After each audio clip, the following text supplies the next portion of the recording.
தமிழகமெங்கும் கிளைகள் கொண்ட Annamal institute of hotel management and hospital management படிப்பில் சேர்வதற்கான அட்மிஷன் நடைபெறுகிறது.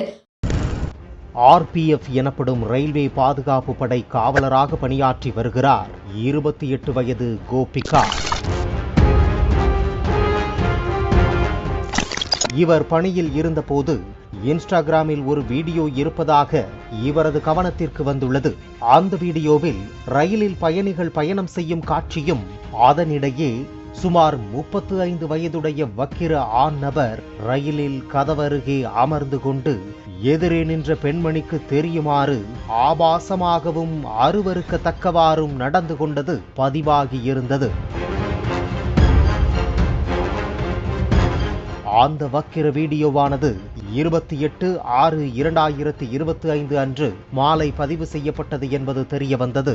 உடனே RPF உயர் அதிகாரிகளிடம் அனுமதி பெற்று 9:30 மணிக்கு திருவான்மையூர் இருப்புப்பாதை காவல் நிலையம் வந்து புகார் தெரிவித்தார்.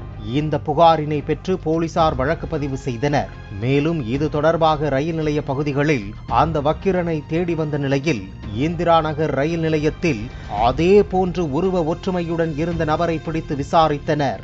விசாரணையில் திண்டுக்கல் மாவட்டம் ஒட்டன்சத்திரம் அருகேயுள்ள தங்கச்சியம்மாப்பட்டி துர்க்கையம்மன் கோயில் தெருவைச் சேர்ந்த தண்டபாணியின் மகன் அழகர் ராஜா என்பது தெரிய வந்தது. மேலும் விசாரித்த போது மின்சார ரயிலில் பெண் முன்னால் தவறான முறையில் நடந்து கொண்ட சம்பவத்தை ஒப்புக்கொண்டதாக கூறப்படுகிறது.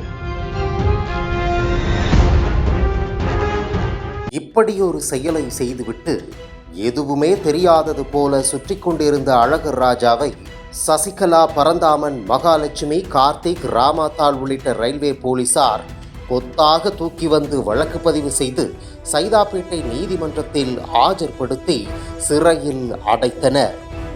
பாலிமர் செய்திகளுக்காக சென்னை செய்தியாளர் வினோத்குமார். தமிழகமெங்கும் கிளைகள் கொண்ட Annamal institute of hotel management and hospital management படிப்பில் சேர்வதற்கான அட்மிஷன் நடைபெறுகிறது. பிளே ஸ்டோர் மற்றும் ஆப் ஸ்டோரில் இருந்து பாலிமர் செயலியை QR கோடு மூலம் பதிவிறக்கம் செய்யுங்கள். செய்திகளை உடனுக்குடன் பெறுங்கள்.